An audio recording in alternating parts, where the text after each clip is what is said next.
জয় যিশু, praise the Lord.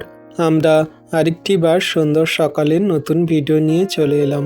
আর এই ভিডিওতে আমরা আজকের সুন্দর একটি বিষয় নিয়ে আলোচনা করব। আমাদের আজকের যে বিষয় নিয়ে আমরা আলোচনা করব সেই বিষয়টি জানার জন্য আপনাদের এই ভিডিও প্রথম থেকে শেষ অবধি অবশ্যই দেখতে হবে, কারণ এটা কোনো সাধারণ ভিডিও নয় যে আপনি গান শুনছেন, ভালো লাগছে না কেটে দিয়ে অন্য গান শুনছেন, বা আপনি কোনো একটা মুভি দেখছেন, ভালো লাগছে না অন্য মুভি দেখছেন, এ কিন্তু নয়। এটা প্রভুর বাক্য, তাই মনোযোগ সহকারে প্রথম থেকে শেষ অবধি আপনার দেখতে হবে বা শুনতে হবে। তারপরে গিয়ে আপনি বুঝতে পারবেন বা সেই ঈশ্বরের অনুগ্রহ আপনি সম্পূর্ণরূপে পাবেন। তো বিশ্বাসী সন্তানরা যারা আমাদের চ্যানেলে নতুন, অবশ্যই আমাদের চ্যানেলটি সাবস্ক্রাইব করে রাখুন নতুন নতুন ভিডিও পাওয়ার জন্য। আর যারা পুরানো আছেন তারা আপনারা অবশ্যই আমাদের লাইক কমেন্ট করে আমাদের পাশে থাকুন বা আপনাদের মতামত জানান। তো আসুন আমরা আমাদের বিষয় নিয়ে আলোচনা করার আগে একটি ছোট্ট প্রার্থনা করি, আর তারপরে আমরা বিষয় নিয়ে আসছি। পবিত্র মঙ্গলময় পিতা প্রভু যীশু, তোমায় ধন্যবাদ করি, তোমার প্রশংসা, তোমার গৌরব করি। পিতা গো, তুমি এই যে সুন্দর সকালে আমাদেরকে একত্রিত করেছ তোমার সুন্দর মধুর বাক্য সকল আমাদের হৃদয়ান্তরে আত্মায় দেওয়ার জন্য। পিতা, আজকে তুমি যত সন্তানকে এই মুহূর্তে একত্রিত করেছো প্রভু, সকল সন্তানকে আশীর্বাদ করো। যত সন্তানরা এই ভিডিও প্রার্থনা দেখছে তাদের ভরপুর আশীর্বাদ করো। এই সুন্দর দিনে সকালের ভার তুমি নাও, তুমি আমাদেরকে জীবন পথে সর্বদা সাথে থেকো, আমাদের আশীর্বাদ অনুগ্রহ করো। প্রভু গো, আমার দেহ মন আত্মাকে তোমার হস্তে চরণ তলে রাখি। তুমি আমার মুখ দিয়ে, জিহ্বা অষ্টাধর দিয়ে কথা বলো প্রভু, আমি নয় কিন্তু তুমি আমার মুখ দিয়ে কথা বলো, যেন তোমার বাক্য সকল আমরা সবাই বুঝতে পারি, জানতে পারি, হৃদয়ে ধরে রাখতে পারি। হ্যাঁ প্রভু গো, আমার কোনো যোগ্যতা নেই, কোনো শক্তি নেই, তুমি আমাকে পবিত্র আত্মায় চালিত করো। আমাদের সমস্ত জনের ফোন, মোবাইল নেটওয়ার্কগুলোকে সুন্দর রাখো, ইউটিউব চ্যানেলকে তুমি সুরক্ষিত রাখো। তুমি দয়া কৃপা করুণা অনুগ্রহ করো, আশীর্বাদ করো। তোমায় ধন্যবাদ, তোমার প্রশংসা, তোমার গৌরব করি প্রভু। তোমার দয়া কৃপা করুণাতে আমাদেরকে চলতে বলতে কার্যকারী করতে সাহায্য করো, আশীর্বাদ করো প্রভু। এই বিনতি প্রার্থনা আমাদের উদ্ধারকর্তা, ত্রাণকর্তা, জীবনদাতা, মুক্তিদাতা যীশু খ্রিস্টের পবিত্র মধুর নামে চাইলাম প্রভু। তুমি আমাদের প্রার্থনা দেখলে, শুনলে, উত্তরও দিলে। আমেন। তো আসুন বিশ্বাসী সন্তানরা, এবারে আমরা বাক্য নিয়ে আলোচনা করব, যে বাক্য প্রভু আমাদেরকে আজকের দিনে দিচ্ছে। আজকে আমরা আলোচনা করব খ্রিস্টিয়ানদের কি বড়দিন পালন করা উচিত, এই বিষয়ে আমরা আজকে জানব। এই বিষয়ে জানার আগে আমাদের তার আগে জানতে হবে যে বড়দিনের উৎপত্তি কিভাবে হয় বা বড়দিনের উৎপত্তি কি, এই বিষয় নিয়ে আমাদের আগে জানতে হবে। কারণ বড়দিনের বিষয়ে যদি আমরা সঠিক রূপে না জানতে পারি, তাহলে কিন্তু কোনো মতে আমরা বড়দিন পালনও করতে পারবো না, বা বড়দিন পালন করা উচিত কিনা তাও জানতে পারবো না। তাই আমাদের আজকে জানতে হবে যে বড়দিনের উৎপত্তি কি বা বড়দিনের উদ্ভব কিভাবে হয়েছে, এই বিষয় নিয়ে আমরা আজকে জানব। তো আসুন আমরা দেখি যে বড়দিনের ইতিহাস থেকে বড়দিনের উৎপত্তি কিভাবে হয়েছে। এখানে আমরা ছোট্ট করে একটু দেখে নিই। বিশ্বাসীদের মধ্যে এই ক্রিসমাস মানে বড়দিন উৎসব নিয়ে অনেকের নানা ধরনের মতভেদ তৈরি হয়েই থাকে বা প্রশ্নচিহ্ন দাঁড়িয়ে যায়। কারণ বাইবেল ক্রিসমাস মানে বড়দিন উৎসব পালন করা উচিত কিনা তার সম্বন্ধে কোনো কিছুই উল্লেখ নেই। তাই এই উৎসবের ঐতিহাসিক বিষয়ে আলোচনা করা। বড়দিন উৎসব পালন করা প্রথা একটি পৌত্তলিকা শেষে থেকে শুরু হয়। প্রাচীন রোমান নিবাসীদের সপ্তাহব্যাপী এক উৎসব ছিল, যার নাম স্যাটুর্নালিয়া বলে জানা যায়। এই উৎসব রোমান দেবতা স্যাটুর্না উদ্দেশ্য এই উৎসব পালন করা হয়। তিনি ছিলেন স্যাটুর্না দেবতা, যা এই উৎসবটিকে তার উদ্দেশ্য করে যখন পালন করা হয়, বলা হয় ওই দেবতার ফলে উত্তম ফসল উৎপাদন করা সম্ভব ছিল, তাই কৃষি দেবতা বলেও জানা যায়। তাছাড়া ধন সমৃদ্ধিশালী চমৎকার শীল দেবতা বলেও জানা যায়। এই উৎসব সাধারণত 17 থেকে 23 ডিসেম্বরের মধ্যে পালন করা হয়। এই উৎসব যখন পালন করা হয় তখন একে অপরকে নানা ধরনের উপহার দেওয়ার প্রথাও ছিল। তাছাড়া ভোজন প্রাণ করে ওই উৎসব ধুমধাম করে পালন করা হয়। এই উৎসব রোমের সম্রাট আর্নালিয়া 274 এডি ঘোষণা করেছিলেন। পরে রোম সম্রাট কনস্টান্টিন দ্বারা খ্রিস্টানদের এক নতুন ধারা সূচনা হয়।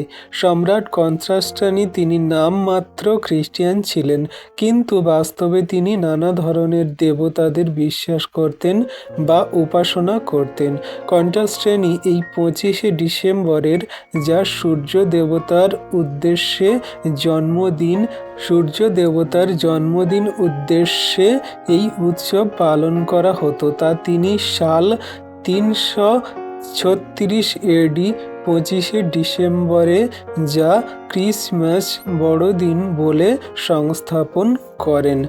কনস্টান্টিন মনে করতেন যেন খ্রিস্টান অখ্রিস্টানদের একে অপরের প্রতি প্রেম ভালোবাসা থাকে, তাই তিনি সংস্থাপন করেন। পূর্বে রীতিমতো এই উৎসব পালন করা হতো। যখন রোম সম্রাটরা ক্ষমতায় ছিল তখনকার দিনে রোম সম্রাটরা খুব কঠোর ছিল এবং খ্রিস্টানদের খুব শাসন করা হতো, এমনকি বাইবেল অধ্যয়ন করা ও নিষেধাজ্ঞা ছিল। তখন হয় রোম সম্রাটের নিয়মকানুন স্বীকার করো, নচেত মৃত্যু অনিবার্য, তা স্বীকার করো। এর কয়েক বছর পর যখন পোপ জুলিয়াস প্রথম 342 এডি প্রথমবারের মতো বিশপ পদে নির্বাচন হন বা স্বীকৃতি লাভ করেন, স্বীকৃতি লাভ করার পর পোপ জুলিয়াস প্রথম তিনি সূর্য দেবতার জন্মদিন পরিবর্তন করে সাল 350 এডি 25 ডিসেম্বর ক্রিসমাস বড়দিন উৎসব বলে ঘোষণা করে দেন। তবে সর্বপ্রথম 354 এডির পর ক্রিসমাস মানে বড়দিন উৎসব পালিত হয়। তাহলে বিশ্বাসী সন্তানরা এই পোস্ট থেকে বা এই যে সমস্ত ঐতিহাসিক কথা বা পৌত্তলিকা থেকে আমরা বুঝতে পারলাম যে এইখানে কিভাবে সেই ক্রিসমাস মানে বড়দিন উৎপত্তি হয় আর কিভাবে এটা পালিত হয়, কেমনভাবে শুরু হয়েছিল। এই বড়দিন পালন করতে আপনারা পারবেন কিনা বা খ্রিস্টানদের বা বিশ্বাসীদের এগুলো পালন করা উচিত কিনা, এই নিয়ে আমরা জানব যে বড়দিন আমাদের পালন করা উচিত কিনা। তাহলে আমরা বিশ্বাসী সন্তানরা দেখব কি যে খ্রিস্টানদের কি বড়দিন পালন করা উচিত, হ্যাঁ কি না। আমরা দেখেছি যে সেই যে সূর্য দেবতার জন্মদিন উপলক্ষে যে এই 25 ডিসেম্বর বা বড়দিন আমরা পালন করে আসছি, এটা কিন্তু সেই রোম সাম্রাজ্যের প্রথা থেকে চলে আসছিল। কিন্তু আজকের যে বিষয়বস্তু যে আমাদের খ্রিস্টানদের আমাদের কি এই বড়দিন পালন করা উচিত, আমাদের সেটা সঠিক রূপে জানতে হবে। তো আসুন আমরা বাইবেল থেকে দেখব যে কিভাবে খ্রিস্টানদের বড়দিন পালন করা উচিত, হ্যাঁ কি না। আজকের বিষয়টি সত্যি গুরুত্বপূর্ণ, কারণ সমগ্র পৃথিবীর মানুষের জন্য একমাত্র উদ্ধারকর্তা, মুক্তিদাতা, ত্রাণকর্তা এই জগতে জন্মগ্রহণ করেছিলেন। প্রত্যেক বছরই মতো জগৎ খুব ধুমধাম করে ক্রিসমাস মানে বড়দিন উৎসব পালন করবে বা করে। নতুন নতুন জামা কাপড়, নানা ধরনের পার্টি, পিকনিক খাওয়া, ঘুরতে যাওয়া, কেক খাওয়া, বাড়িতে নানা ধরনের খাদ্য সামগ্রী তৈরি করা এবং বাড়িতে নানা ধরনের নকশা করা এবং আমাদের যেই জগতে যে সমস্ত মানুষ দেখে থাকি যুবক যুবতীরা, তারা গার্লফ্রেন্ড বয়ফ্রেন্ড নিয়ে ব্যস্ততায় সময় কাটায়, বা এই জগতের মধ্যে বা খ্রিস্ট বিশ্বাসীদের মধ্যেও এই যুবক যুবতীরা সেই একই রকম, তারা নিজেদের বয়ফ্রেন্ড গার্লফ্রেন্ডকে নিয়ে ঘুরতে যাওয়া, নিজেদের মধ্যে সময় কাটানো, এগুলো তারা ইত্যাদি করে থাকে।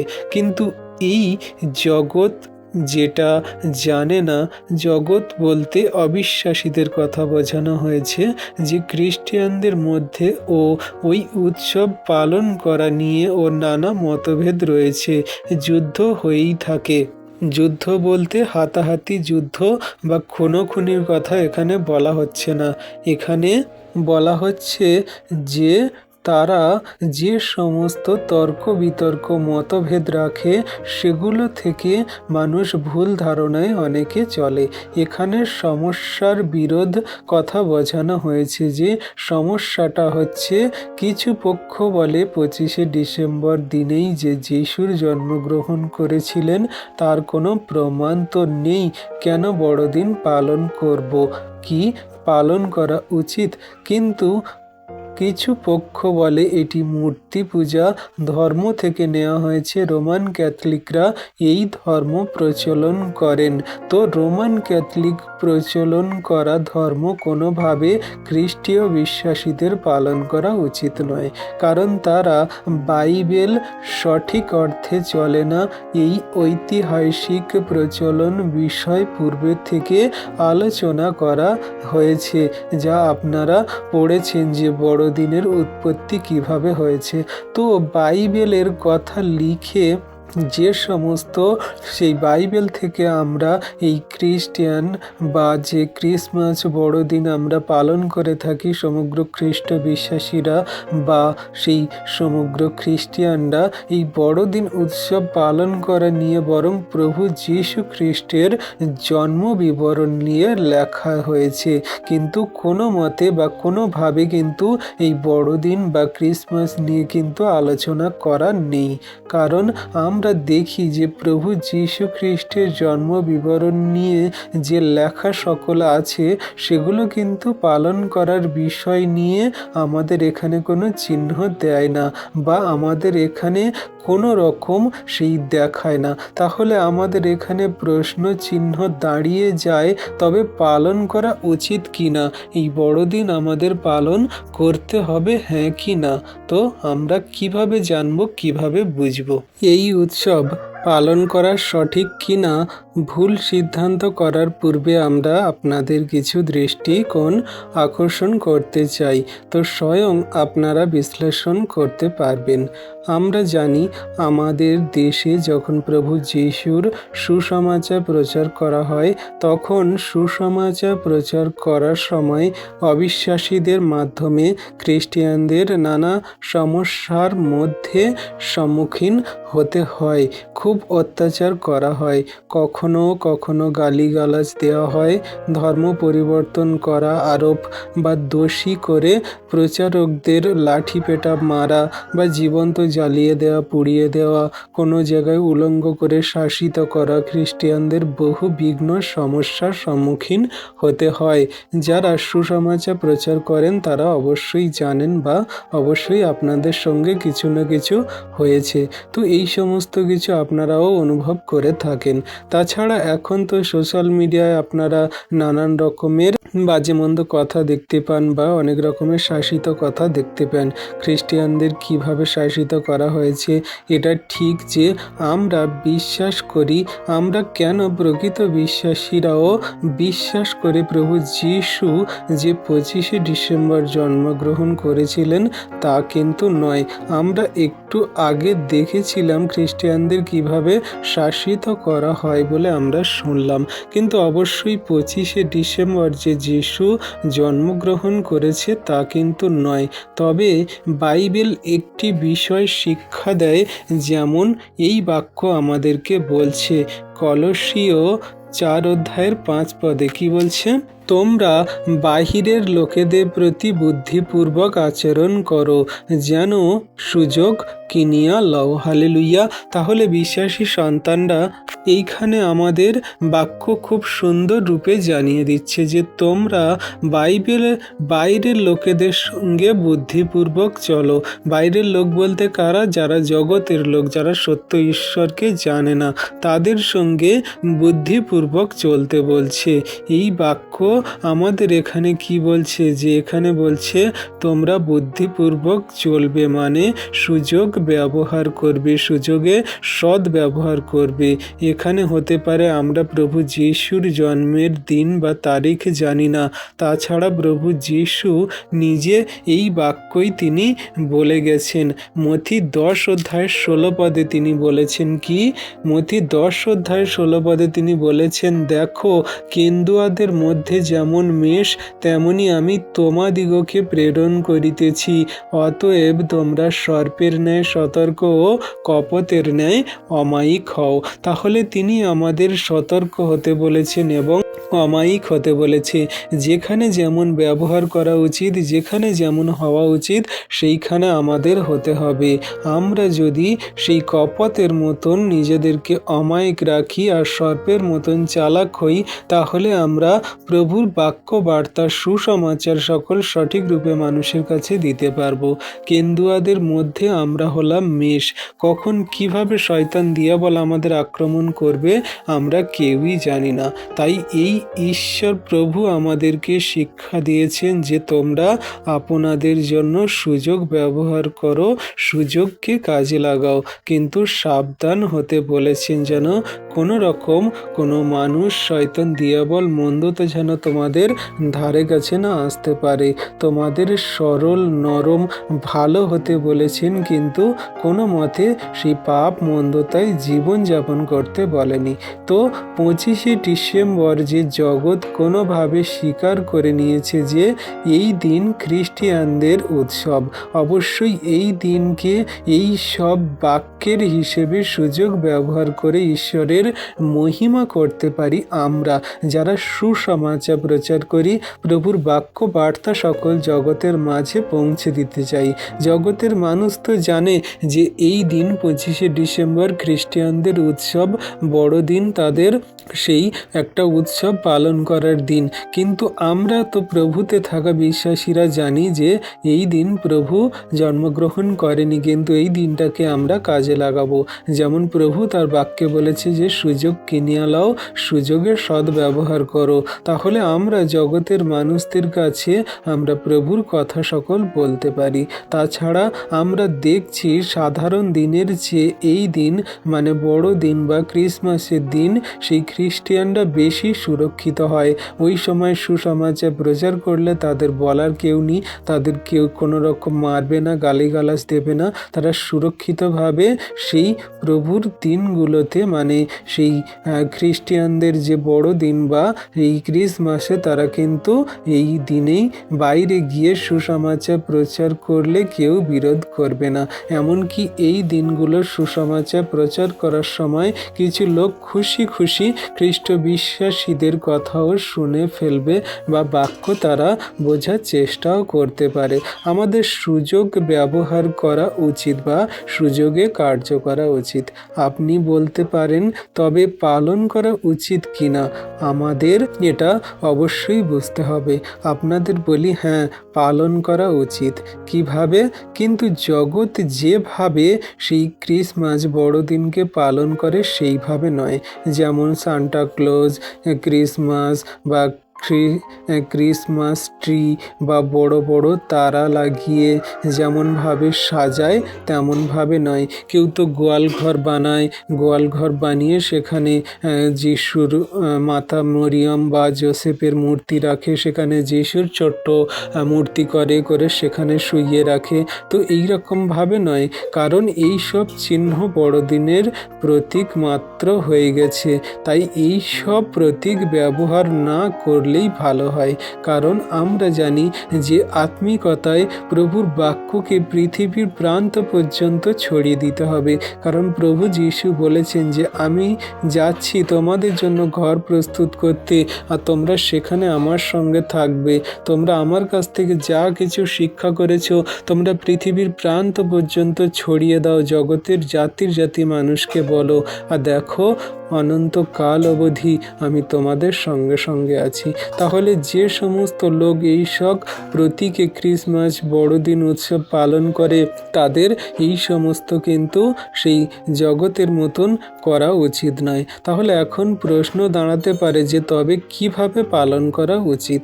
উত্তর, সেই স্বর্গ দূতেদের মতন আমাদেরকে আনন্দের সুসমাচার প্রচার করে বড়দিন পালন করতে হবে। আমাদের প্রত্যেককে সেই সুসংবাদ শোনানো উচিত যে আপনাদের জন্য উদ্ধারকর্তা, মুক্তিদাতা, ত্রাণকর্তা জন্ম নিয়েছেন। তিনি পাপের কারণে সেই মন্দতা, সেই পাপের যে সমস্ত কার্যগুলো ভেঙে যাওয়া সেই সম্পর্কে পূর্ণ স্থাপন করতে তিনি এসেছেন। খ্রিস্ট যীশু আমাদের মন, হৃদয়, আত্মাকে তিনি নতুন করতে এসেছেন। তিনি আমার আপনার প্রত্যেকের পাপ নিজের কাঁধে তুলে নিয়েছেন। তিনি আপনাদের এক নতুন জীবন দিতে চাইছেন। এইভাবে আরও অনেক কথা যোগ করে সুসমাচার প্রচার করতে পারবেন। বাইবেল স্পষ্টভাবে বলে প্রভু যীশু এই জগতে কেন এসেছিলেন তা এই বাক্যে আমরা দেখতে পাই। কি বলছে? লুক 5:32 আমাদেরকে বলছে, কি বলছে? আমি ধার্মিক দিগকে নয় কিন্তু পাপী দিগকেই ডাকিতে আসিয়াছি, যেন তাহারা মন ফিরায়। হালেলুইয়া! তাহলে দেখো বিশ্বাসী সন্তানরা, কত সুন্দর বাক্য তিনি আমাদেরকে বলছে যে আমি ধার্মিক দিগের নয় কিন্তু পাপীদের ডাকতে এসেছি, যেন পাপীরা মন ফেরায়, যেন পাপীরা আমার চরণতলে ফিরে আসে। আর বলছে কি 1 তিমথিও 1:15-16 যদি আমরা পড়ি, এই কথা বিশ্বসনীয় ও সর্বত্রভাবে গ্রহণের যোগ্য যে খ্রিস্ট যীশু পাপীদের পরিত্রাণ করিবার জন্য জগতে আসিয়াছেন, তাহাদের মধ্যে আমি অগ্রগণ্য। কিন্তু এই জন্য দয়া পাইয়াছি যেন খ্রিস্ট যীশু এই অগ্রগণ্য আমাকে সম্পূর্ণ দীর্ঘ সহিষ্ণুতা প্রদর্শন করেন, যাহাতে আমি তাহাদের আদর্শ হইতে পারি যাহারা অনন্ত জীবনের নিমিত্ত তাহাতে বিশ্বাস করিবে। হালেলুইয়া! তাহলে দেখো তিমথিয়দের কাছে সেই সাধু পৌল পত্র লিখছে, বলছে যে আমি যে খ্রিস্টতে থাকা বিশ্বাসী, আমি পাপীদের পরিত্রাণ করিবার জন্য প্রভুর কথা সকল জগতে বলছি। আমি অগ্রগণ্য, আমি তোমাদের কাছে প্রভুর কথা সকল বলে যাতে তোমরা পরিত্রাণ পাও, তোমরা প্রভুর সমস্ত কাজে বাড়তে পারো সম্পূর্ণরূপে দীর্ঘ সহিষ্ণুতাপূর্বক আমি ধৈর্য সহকারে প্রভুর কথা সকল বলছি, যাতে যাহারা অনন্ত জীবনের নিমিত্ত বিশ্বাস করে তারা পরিত্রাণ পায় এবং পাপের ক্ষমা পায়। তাহলে এমনি করে আমাদেরও খেয়াল রাখতে হবে যে আমরাও যেন প্রভুর কথা সকল সুন্দরভাবে বলতে পারি এবং জানাতে পারি, যেন সাধু পৌলের মতন খ্রিস্ট যীশুর জন্মের কারণ একদম সুস্পষ্টভাবে বলে দিতে পারি। আমাদের এই সুযোগকে কাজে লাগিয়ে ঈশ্বরের মহিমান্বিত করার জন্য প্রচার করা উচিত। আমাদের কাছে তারিখ, দিন মহত্ব নয়, মহত্ব হলো সেই সুযোগ। আমাদের প্রচারের ফলে অপর ব্যক্তি যখন নিজের পাপ স্বীকার করে প্রভুর চরণতলে আসবে, অর্থাৎ ঈশ্বরের কাছে ক্ষমা প্রার্থনা করেন, তখন স্বর্গে সত্যি খুশি হয় যে একজনকে খুঁজে পাওয়া গেছে। যেমনটি এই বাক্যে বলে লুক 15:7 কি বলছে? আমি তোমাদিগকে বলিতেছি, তদ্রূপ একজন পাপী মন ফিরাইলে স্বর্গে আনন্দ হইবে, যাহাদের মন ফিরানো অনাবশ্যক এমন 99 জন ধার্মিকের বিষয়ে তত আনন্দ হইবে না। Amen, hallelujah. তাহলে দেখো বিশ্বাসী সন্তানরা, প্রভুর বাক্য কত সুন্দর রূপে আমাদের শিক্ষা দিচ্ছে। কি বলছে? যে আমি সেই 99 বিষয়ে চিন্তা করি না, কিন্তু সেই একজন একজনের বিষয় আমি চিন্তা করি যে মন ফেরানোর জন্য প্রভুর চরণতলে ফিরে আসে। তাহলে আমাদের একটা সুসমাচারে যদি একটা পাপী মন ফেরায়, স্বর্গরাজ্যে আনন্দ হবে, স্বর্গরাজ্যে স্বর্গদূতগণের সঙ্গে আনন্দ হবে যে হ্যাঁ, একটা পাপী মন ফিরিয়েছে। তাহলে আমরা বিশ্বাসী সন্তানরা কেন এই সুযোগকে ছাড়ব? এই সুযোগকে সর্বদা কাজে লাগাবো। ঈশ্বরের কখনো ইচ্ছা নয় যে একজন মনুষ্যকে জাহান্নামে মানে নরকে পতিত হতে দেয়, কিন্তু একজন পাপী যেন মন ফিরিয়ে স্বর্গরাজ্যে স্থান পায়, এটা ঈশ্বর প্রভুর ইচ্ছা। যেমন তিনি 1 তিমথিয় 2:4 বলেন, তাহার ইচ্ছা এই যেন সমুদয় মনুষ্য পরিত্রাণ পায় ও সত্যের তত্ত্ব জ্ঞান পর্যন্ত পৌঁছিতে পারে। হালেলুইয়া। তাহলে ঈশ্বর প্রভুর ইচ্ছা কি? যে জগতের সমস্ত জাতির মানুষ যেন সত্যের তত্ত্ব জ্ঞান পর্যন্ত পৌঁছাতে পারে। তাহলে বিশ্বাসী সন্তানরা আমাদেরকে বুঝতে হবে যে এই সমস্ত আমরা এখানে দেখতে পাচ্ছি যে ঈশ্বরের ইচ্ছা মনুষ্য সত্যকে জানতে পারে, সত্যকে জেনে বিশ্বাস করে গ্রহণ করতে পারে। এখন প্রশ্ন উঠতে পারে যে সত্য কে? বাক্য বলে স্বয়ং প্রভু যিশুই হলো। তাহলে ঈশ্বরের ইচ্ছা মানুষ সত্যকে জানতে পারে, সত্যকে জেনে বিশ্বাস করে গ্রহণ করে। এই প্রশ্ন উঠতে পারে সত্য কে? বাক্য বলে স্বয়ং প্রভু যিশু। এই বাক্যে দেখুন যে প্রভু বলছে আমি পথ সত্য জীবন। এখানে আমরা যদি দেখি যোহন 14:6 এখানে কি বলছে? যিশু তাহাকে বলিলেন, আমি পথ ও সত্য ও জীবন, আমাদিয়া না আসিলে কেহ পিতার নিকটে আইসে না। হালেলুইয়া। তাহলে এখানে কত সুন্দর কথা প্রভু নিজেই জানিয়ে দিচ্ছে যে আমি হলাম একমাত্র সত্য, আমি হলাম একমাত্র পথ, আর আমি হলাম একমাত্র জীবন। তাহলে আমার মধ্যে দিয়ে যদি না কেউ যায়, আমাকে যদি না কেউ বিশ্বাস করে, আমাকে যদি না কেউ গ্রহণ করে, আমাকে যদি না কেউ তার জীবনে সেই উপস্থাপন করে, তাহলে সে কোনো মতে কিন্তু স্বর্গরাজ্যে পিতার নিকটে যেতে পারবে না। তো প্রভু নিজেই সম্পূর্ণরূপে জানিয়ে দিয়েছেন, আর সেই কথাই আমাদেরকে বলছে যে আমরা যদি বিশ্বাসী সন্তানরা জগতের মাঝে মানুষকে বলতে পারি, প্রভু সত্যের কথা জানাতে পারি, তাহলে সেই জগতের মানুষরা প্রভু যিশুর মধ্যে দিয়ে বিশ্বাস করে তারা স্বর্গরাজ্যে যাবে। এমনিতেই প্রত্যেক খ্রিস্টীয় বিশ্বাসীদেরকেই সেই সত্য পৌঁছে দেওয়ার জন্য দায়িত্ব দেওয়া হয়েছে। যেমন সুস্পষ্টভাবে এই বাক্য আমাদেরকে বলে। কি বলছে বাক্য? আমরা যদি দেখি মার্ক 16:15 কি বলছে? আর তিনি তাহাদিগকে কহিলেন, তোমরা সমুদয় জগতে যাও, সমস্ত সৃষ্টির নিকটে সুসমাচার প্রচার করো।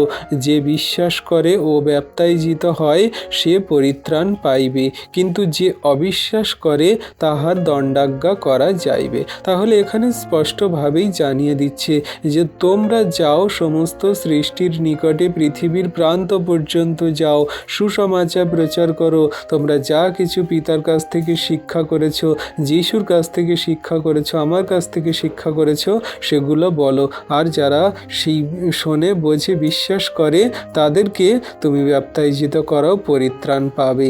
তারা সেই সমস্ত ঈশ্বরের অনুগ্রহে, আশীর্বাদে জীবনযাপন করবে। কিন্তু যারা অবিশ্বাস করে তাদের দণ্ডাজ্ঞা হয়ে গেছে, তাদের বিচার অলরেডি হয়ে গেছে।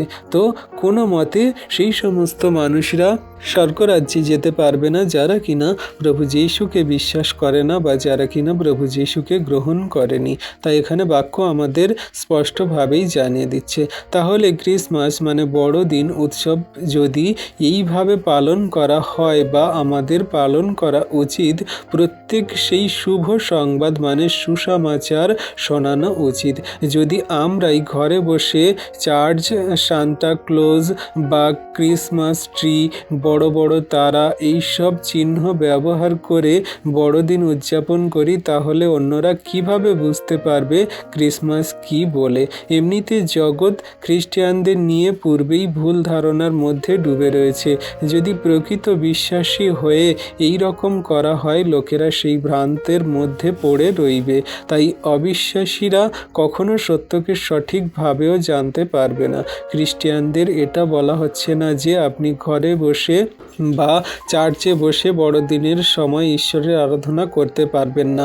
অবশ্যই করুন, নিশ্চয়ই করুন, কিন্তু আপনারা সুসমাচার প্রচার শেষ পর্যন্ত করুন। সুসমাচার প্রচার সেই এমনভাবে করুন যাতে জগতের মানুষরা, যাদের ভুল ধারণা আছে, ভুল চিন্তা ভাবনা আছে, সেগুলোর দ্বার ঈশ্বর প্রভু সঠিক রূপে খুলে দেয়। তাই প্রত্যেক খ্রিস্টীয় ভ্রাতা ভগ্নী এবং সমগ্র মণ্ডলীর সদস্যগণ একসঙ্গে মিলিত হয়ে ঈশ্বরকে আরাধনা ও ধন্যবাদ দিতেও পারেন, যেমন এই সমস্ত বাক্য আমাদেরকে বলছে।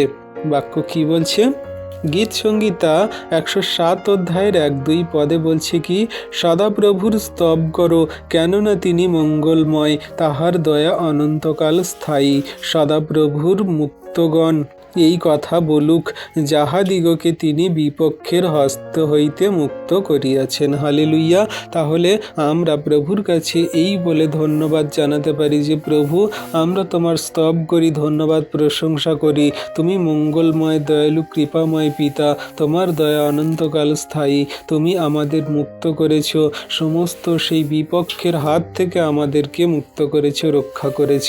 আর প্রভুর বাক্য বলছে গীত সংহিতা 96 অধ্যায়ের 1-2 পদে বলছে, সদাপ্রভুর উদ্দেশ্যে গীত গাও, তাহার নামের ধন্যবাদ করো, দিন দিন তাহার পরিত্রাণ ঘোষণা করো, প্রচার করো জাতিগণের মধ্যে তাহার গৌরব, সমস্ত লোক সমাজে তাহার আশ্চর্য কর্ম সকল।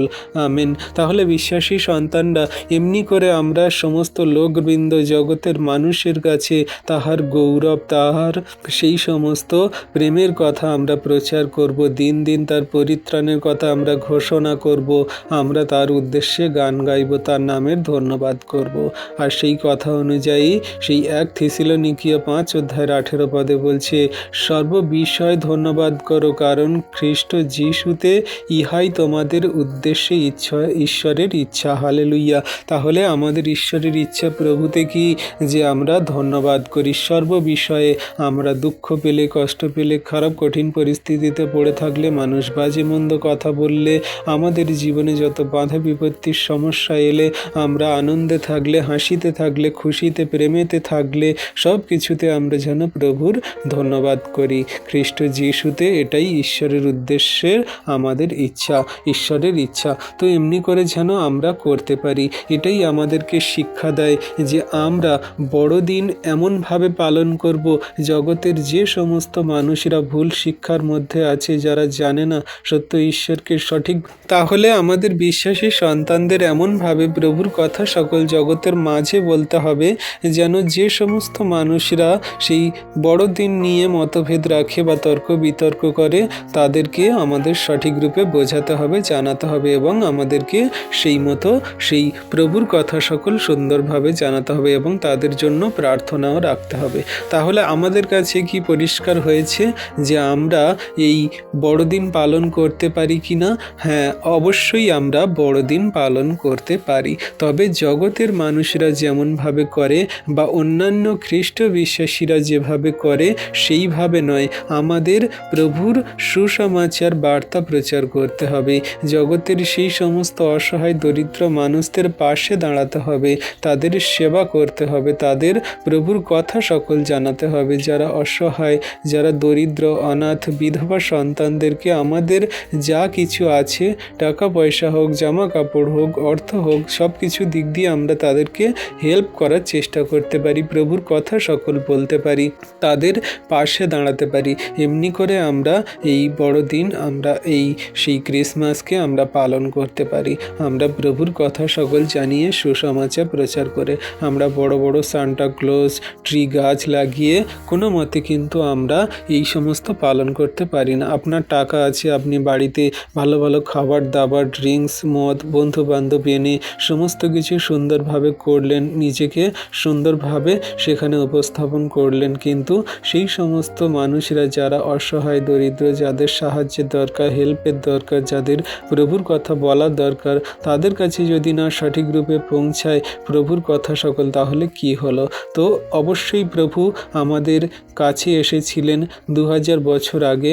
আমরা জানি না এই ডিসেম্বর মাসে এসেছিলেন কি না, সেই রকম তথ্য কোনো রকমভাবে আমরা ইতিহাসে পাই না, বা এরকমভাবে কোনো তথ্য আমরা বাইবেল থেকেও পাই না। কিন্তু ওই যে আমরা সেই বড়দিনের উৎস বা বড়দিনের উৎপত্তি কিভাবে হয়েছিল, সেই থেকে আমরা জানতে পারলাম যে আমাদের কাছে যে সূর্য দেবতার পূজা করা হতো, রোমান ক্যাথলিকরা বা রোমানরা করত, সেইখান থেকে তারা একটা দিন ঠিক করে, সেই পোপ যে দিন ঠিক করেছিল সেই দিন ঠিক করে এমনিভাবে সেই ঘোষণা করা হয়েছে, বা সেইখান থেকে এই প্রথা অনুযায়ী চলে আসছে। আর মানুষদের সেই সুসমাচার দেওয়ার জন্য, খ্রিস্ট বিশ্বাসীদের যাতে তাড়না না ঘটে, সমস্যায় না পড়ে, তারা এই দিনটাকে উদযাপন করার জন্য, মানুষের কাছে সুসমাচার প্রচার করার জন্য এটাকে হাতিয়ার রূপে বানিয়ে বড়দিন হিসাবে তারা পালন করত। কিন্তু এখনকার যে বড়দিন, সেই বড়দিন মানুষের নানান রকম ড্রেস, সুন্দর সুন্দর খাবার দাবার, ঘুরতে যাওয়া, নিজেদের ইচ্ছার শখ আহ্লাদ পূরণ করার জন্য একটা সেই নিজেদেরকে ট্র্যাডিশনাল একটা অনুষ্ঠান হিসাবে তারা পালন করতে শুরু করেছে। কিন্তু এটা কোনো অনুষ্ঠান নয়, এটা কোনো রকম মানুষের রোমাঞ্চকর, বা এটা মানুষের কোনো রকম এখানে নাচ গান করার জন্য নয়। এখানে কিন্তু প্রভুর বার্তা সকল, সুসমাচার সকল সঠিক রূপে মানুষকে দেয়া, তাদেরকে প্রেম করা, ভালোবাসা, বিশ্বাস করা, আর প্রভুর কথা সকল সঠিক রূপে জানানো। তো বিশ্বাসী সন্তানরা, আশা করি আমরা বড়দিনের উৎস কী বা বড়দিনের সেই উৎপত্তি কোথায় থেকে, আর বড়দিনের বিষয়ে পালন করা উচিত কি না, এই বিষয়ে আমরা অবশ্যই জেনেছি। অবশ্যই আপনারা বড়দিন পালন করুন। পিতা ঈশ্বর আপনাদের আশীর্বাদ করবেন, সঠিক রূপে করুন। আপনারা প্রভুর কাছে প্রার্থনা রাখুন, মনের কথা বলুন, আপনাদের যা কিছু পুরনো দিনের সেই সমস্ত শত্রুতা যাদের সঙ্গে আছে, আবার নতুন করে বন্ধুত্বে মিলে যান, আবার তাদের সঙ্গে ভালোভাবে সম্পর্কে বেঁধে উঠুন, একে অন্যকে হেল্প করুন, সাহায্য করুন, একে অন্যকে গিফট দিন, একে অন্যকে পাশে রেখে কেক খাওয়ান, ভালোবাসুন, নতুন করে সম্পর্ক প্রেমে ভালোবাসায় গড়ে নিন। ঈশ্বর প্রভু সকলকে আশীর্বাদ করবেন। আশা করি বিশ্বাসী সন্তানরা আপনারা বাক্য বুঝতে পেরেছেন। অবশ্যই প্রভু আপনাদের এমনি করে আশীর্বাদ করুক, জগন্নীবাসীকে তার চরণতলে আনুক। ঈশ্বর প্রভু আপন বাক্যে সকলকে আশীর্বাদ করুন। আমেন। তো বিশ্বাসী সন্তানরা, এই যে বাক্য সকল আমরা শুনলাম, পড়লাম, বুঝলাম, এই বাক্য সকল যাতে আমরা হৃদয়ে অন্তরাত্মায় ধরে রাখতে পারি এবং কার্যকারী করতে পারি, আসুন আমরা সবাই একত্রে প্রভুর কাছে প্রার্থনা করি। পবিত্র মঙ্গলময় পিতা প্রভু যিশু, তোমায় ধন্যবাদ, তোমার প্রশংসা, তোমার গৌরব করি। পিতা গো, তুমি এই যে সুন্দর সময়ে তোমার বাক্য সকল দিলে, তুমি প্রভু তোমার সন্তানদেরকে সঠিক রূপে জানতে বুঝতে সাহায্য করো যে বড়দিন পালন করা উচিত কিনা। বড়দিন যদি পালন করতেই হয়, জগতের মানুষদের মতো নয়, কিন্তু তোমার সেই প্রেমে বিশ্বাসে যে সমস্ত শিক্ষাদানে তুমি আমাদেরকে দিয়েছ ভরিয়ে, সেই শিক্ষাদানে যেন আমরা জগতের মানুষকে বলতে পারি, পৃথিবীর প্রান্ত পর্যন্ত যেন তোমার কথা সকল ছড়িয়ে দিতে পারি। তুমি আমাদের কাছে এসেছিলে পাপের ক্ষমা দিতে, যারা অন্ধকারে কারাকূপে পড়ে আছে, সত্য ঈশ্বরকে জানে না, সমস্ত ব্যবস্থায় পাপে মন্দতায় জীবনযাপন করছে, তাদেরকে ওঠাতে প্রভু তুমি সকলকে তোমার এই সুসমাচার বার্তা পৌঁছে দাও। বড়দিনের মধ্যে দিয়ে আবার নতুন করে সমস্ত পাপ ভুল মন্দতাকে দূর করে প্রেমের বন্ধনে বাঁধতে সাহায্য করো। যাদের সঙ্গে হিংসা বিবাদ মন্দতা আছে, সমস্ত কিছু দূর করে আবার বন্ধুত্বে, ঐক্যে, মিত্রতায় তুমি সেই গড়ে নিতে সাহায্য করো। প্রভু সকলকে তোমার প্রেমে গড়ে নাও, আশীর্বাদ অনুগ্রহ করো। তোমার হস্তে চরণতলে রাখি প্রভু তোমার সন্তানদেরকে। তুমি দয়া করো, তুমি কৃপা করুণা অনুগ্রহ করো। তোমার অনুগ্রহ তোমার সন্তানদের প্রতি আছে। তোমায় ধন্যবাদ করি, তোমার প্রশংসা, তোমার গৌরব করি। ও দয়ালু কৃপাময় মহান ঈশ্বর প্রভু, যত সন্তানরা এই ভিডিও প্রার্থনা দেখছে, তাদের ভরপুর আশীর্বাদ করো। পরবর্তীতে যারা দেখবে তাদের অনেক ভরপুর আশীর্বাদ করো। তোমায় ধন্যবাদ, তোমার প্রশংসা, তোমার গৌরব করি। সকল ধন্যবাদ, প্রশংসা, গৌরব আমাদের উদ্ধারকর্তা, ত্রাণকর্তা, জীবনদাতা, মুক্তিদাতা যীশু খ্রিস্টের পবিত্র মধুর নামে এই বিনতি প্রার্থনা চাইলাম। প্রভু তুমি দেখলে, শুনলে, আর আমাদের প্রার্থনা হ্যাঁ আমেন বলে উত্তরও দিলে। আমেন।